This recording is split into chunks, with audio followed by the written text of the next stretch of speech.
আমরা ইতিমধ্যেই পিএসসি 2015 ম্যাথমেটিক্সের কিছু সমস্যা নিয়ে আলোচনা করেছি। তো এখন 63 প্রবলেম থেকে আলোচনা শুরু করব। এর আগে আমরা 62 পর্যন্ত আলোচনা করে নিয়েছি।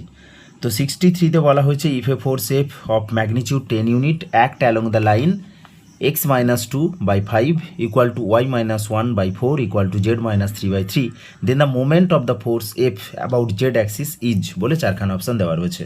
তো এখানে ফোর্সটা যেহেতু স্ট্রেট লাইন বরাবর কাজ করছে এবং ফোর্সটার ম্যাগনিটিউড হচ্ছে 10 ইউনিট, তাহলে ফোর্সটা কী হবে ইন ভেক্টর সেন্সে 10 ইন্টু আমরা এখানে স্ট্রেট লাইনে ডাইরেকশন রেশিও রয়েছে 5i + 4j + 3k, তাহলে 5i + 4j + 3k divided by mod of 5i + 4j + 3k, সেটা ক্যালকুলেট করতে আমরা পেয়েছি √2 × 5i + 4j + 3k। এবার আমাদের স্ট্রেট লাইনটা পাস করেছিল আর অর্থাৎ 213 পয়েন্ট দিয়ে, আর যেহেতু আমরা জেড অ্যাক্সিসের রেসপেক্টে আমরা মোমেন্টটা ক্যালকুলেট করতে চাই, তো এখানে ওয়ারটা ক্যালকুলেট করে নিয়েছি।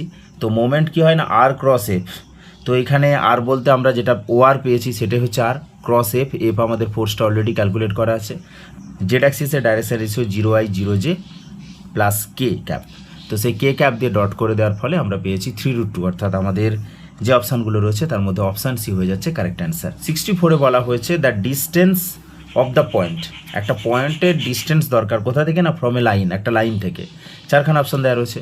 তো যে পয়েন্টটা থেকে ডিস্টেন্সটা চাই আমি কি করছি না সেই পয়েন্টটা থাকলো, আর স্ট্রেট লাইনটা যে আমাদের দেওয়া আছে তার উপরে যে কোনো পয়েন্ট আমরা ধরে নিলাম। এখন স্ট্রেট লাইনের উপর কোনো পয়েন্ট আর দিয়ে ধরে নিয়েছি, তো সেই কিউটাকে আমরা ধরে নিচ্ছি ফুট অফ দ্য পারপেন্ডিকুলার। তাহলে কিউ যদি ফুট অফ দ্য পারপেন্ডিকুলার হয় তাহলে পি কিউ এর ডাইরেকশান রেশিও আমরা পেয়ে যাব, আর পি কিউটা হচ্ছে গিভেন লাইনের সাথে পারপেন্ডিকুলার, তাহলে ডাইরেকশান রেশিও যে গুণফলের যোগফল 0 হয়ে যাবে। তো পি কিউ এর ডাইরেকশান রেশিওটা আমরা বের করে নিয়েছি। স্ট্রেট লাইনের ডাইরেকশান রেশিও আগে থেকেই আমরা জানি, তো তাদের মধ্যে গুণফলের যোগফল 0 করার পরে আমরা আর এর মানটা পেয়েছি হাফ। তো আর এর মান হাফ পেলে আমরা কি পাবো না কিউ যে পয়েন্টটা ছিল সেই কিউ পয়েন্টটা পেয়ে যাব। পি আগে থেকে ছিল, কিউ এখন পেলাম, তো পি কিউ ফর্মুলা ইউজ করলাম ডিস্টেন্স ফর্মুলা, সেখান থেকে আমরা পেলাম √5/2, অর্থাৎ অপশান সি হয়ে যাচ্ছে এক্ষেত্রে correct answer. Next 65 x dx + y dy + z dz = 0 is the first order differential equation of a sphere, ellipsoid, a right circular cone, hyperboloid। তো যেটা দেওয়া রয়েছে সেটাকে আমরা কী করলাম না ইন্টিগ্রেট করলাম। ইন্টিগ্রেট করার ফলে x² + y² + z² = কনস্ট্যান্ট পেলাম, যেটা একটা ইলিপসয়েডের ইকুয়েশন। তো অপশান বি হয়ে যাচ্ছে কারেক্ট অ্যান্সার।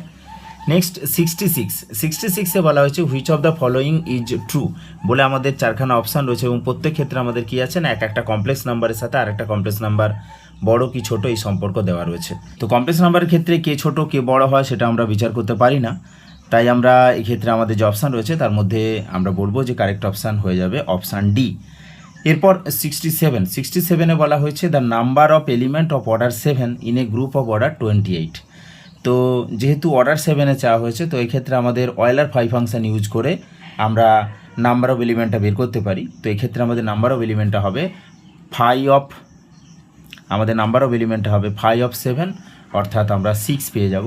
তো কারেক্ট অ্যান্সার হিসাবে আমরা পেয়ে যাব অপশান এ।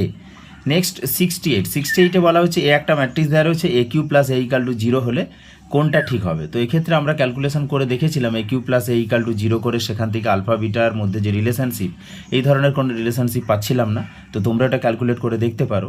আমরা যেটা পেয়েছিলাম সেটা হচ্ছে আলফা বিটা প্রোডাক্ট আকারে রয়েছে আলফা বিটা +1 = 0, অর্থাৎ আলফা বিটা = -1 পেয়েছিলাম।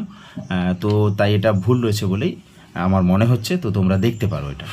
নেক্সট 69-এ বলা হয়েছে if the two roots of the equation x³ + px² + qx + r = 0 are equal but in opposite sign then. তো একটা রুট অপরটার অপোজিট সাইনযুক্ত, অর্থাৎ তাদের সামটা হচ্ছে 0। তো আমরা এইভাবে রুটগুলো ধরে নিচ্ছি যে আলফা মাইনাস আলফা বিটা, তাহলে প্রথমে তাদের সামটা হয়ে যাচ্ছে -p, সেখান থেকে বিটা = -p, দুটো করে গুণফলের যোগফল থেকে আমরা পেয়ে যাচ্ছি -α² q, এবং তিনটের গুণফল থেকে পাচ্ছি আমরা -α² বিটা = -r। তো এই আলফা বিটা বা α² বিটার মানটা এখানে বসিয়ে দিলে পরে আমরা পেয়ে যাচ্ছি r = pq, অর্থাৎ অপশান সি হয়ে যাচ্ছে এক্ষেত্রে কারেক্ট অ্যান্সার। নেক্সট 70-তে বলা হয়েছে the principal value of the amplitude of the complex number -1 + i is. তো -1 + i এটা আমাদের থার্ড কোয়াড্রেন্টে রয়েছে, তাহলে আমাদের আর্গুমেন্ট যেটা প্রিন্সিপাল আর্গুমেন্ট বা প্রিন্সিপাল অ্যাম্পলিটিউড বলি সেটা কি হবে না -π + tan inverse mod of b/a। So সেখান থেকে ক্যালকুলেট করতে আমরা পেয়ে গেছি -3π/4, অর্থাৎ অপশান বি হয়ে যাচ্ছে কারেক্ট অ্যান্সার। এরপর 71-এ কি আছে না f of x + y = f of x * f of y F of 5 -2 দেওয়া আছে, এফ ড্যাশ অফ 0 3 দেওয়া রয়েছে, তাহলে এফ ড্যাশ অফ 5 এর মান কত হবে? তো এখানে যদি আমরা এফ ড্যাশ অফ এক্স আমরা ডেফিনেশন লাগিয়ে অর্থাৎ limit h tends to 0 F of X plus H minus F of X by H এটা ইউজ করি, তাহলে আমরা দেখতে পাবো F dash of X equal to F of X into F dash of 0 পেয়ে যাবো। তাহলে এফ ড্যাশ অফ 5 কী পাবো না F of 5 into F dash of 0 মানগুলো দেওয়া আছে, বসিয়ে দেওয়ার ফলে আমরা পেয়েছি -6 অর্থাৎ অপশান সি হয়ে যাচ্ছে এক্ষেত্রে কারেক্ট অ্যান্সার। নেক্সট 72তে বলা হয়েছে alpha beta gamma are the 3 vectors alpha plus beta plus gamma equal to 0 mod alpha 7 mod beta 4 mod gamma 5, তাহলে alpha dot beta beta dot gamma plus gamma dot alpha এর মানটা কত হবে? তো আমরা alpha plus beta plus gamma equal to 0 দেওয়া রয়েছে, তার মড করে তার স্কোয়ার করলাম, সেখান থেকে আমরা 2 into alpha dot beta beta dot gamma gamma dot alpha এদের যোগফলটা পেয়েছি -90, তাহলে যেটা আমাদের চাওয়া হয়েছে সেটা পেয়ে যাচ্ছি -45 অর্থাৎ অপশান তো অপশান সি হয়ে যাচ্ছে আমাদের কারেক্ট অ্যান্সার।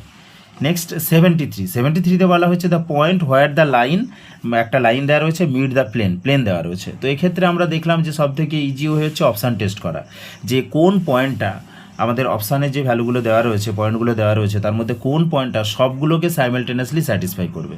তো আমরা দেখলাম যে কেবলমাত্র আমাদের অপশান সিতে যেটা রয়েছে সেই ভ্যালুটা বা সেই পয়েন্টটা আমাদের তিনখানা প্লেনকেই স্যাটিসফাই করছে, তাই আমরা এক্ষেত্রে বলতে পারি যে আমাদের অপশান সি হয়ে যাবে কারেক্ট অ্যান্সার।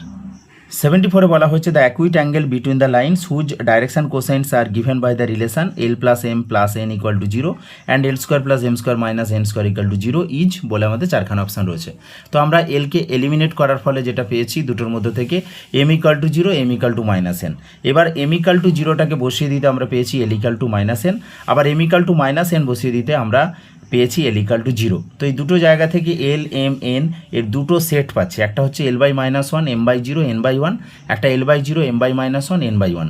তো এদের মধ্যে অ্যাঙ্গেলটা যদি আমি থিটা ধরে নিই তাহলে cos theta equal to -1 into 0 0 into -1 1 into 1 divided by root over of -1 এর whole square plus 0 square plus 1 square. ঠিক একইভাবে এখানে root over 0 square plus -1 whole square plus 1 square, তাহলে এখানে √2 এখানে √2 মিলে আমাদের 1/2 পেয়ে যাচ্ছি অর্থাৎ হাফ।